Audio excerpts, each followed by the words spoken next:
يا حامل القرآن قد خصك الرحمن. الحمد لله رب العالمين والعاقبة للمتقين والصلاة والسلام على نبينا محمد وعلى آله وأصحابه أجمعين. السلام عليكم ورحمة الله وبركاته.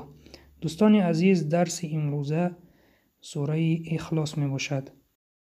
يا حامل القرآن اعوذ بالله من الشيطان الرجيم. بسم الله الرحمن الرحیم. بسم الله، لام کلمه الله باریک خوانده می شود به سبب آنه که پیش از کلمه الله کسره هست. بسم الله، بسم الله نه، بسم الله. بسم الله الرحمن الرحیم. حرفای را الرحمن الرحیم با فتحه آمده اند، غوص خوانده می شوند. قل هو الله احد. قل نه، قل.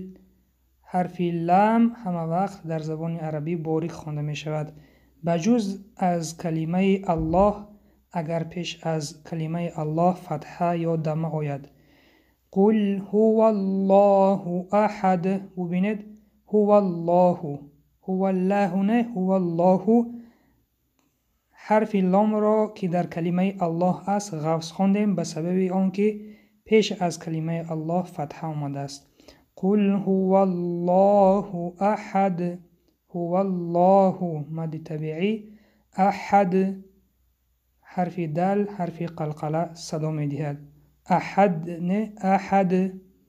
قل هو الله احد.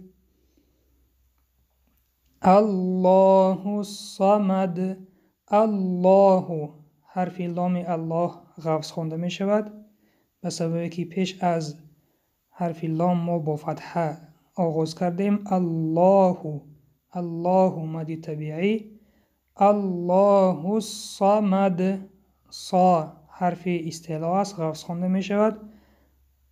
حرف دل باشد حرف قلقله است. صمد قلقله می کنیم. آیت بعدی لم یلد ولم یولد.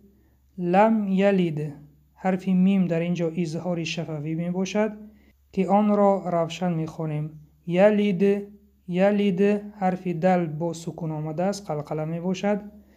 ولم یولد، ولم حرف میم با سکون آمده است، اظهار شفوی می باشد. یولد، یو مد طبیعی، دو حرکت می کشیم. یولد حرف دل در اینجا حرف قلقله است. و آیت آخر ولم یکن له کفوا احد.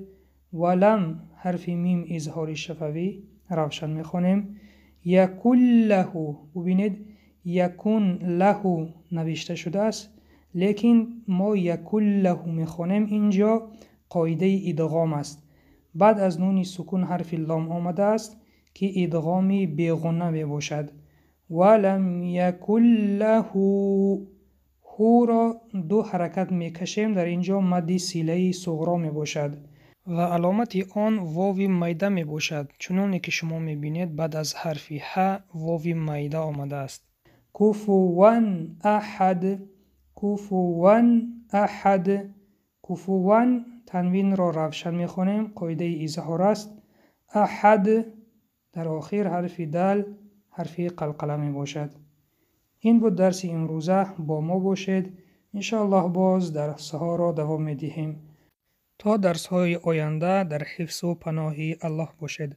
السلام علیکم و رحمت الله و برکاته.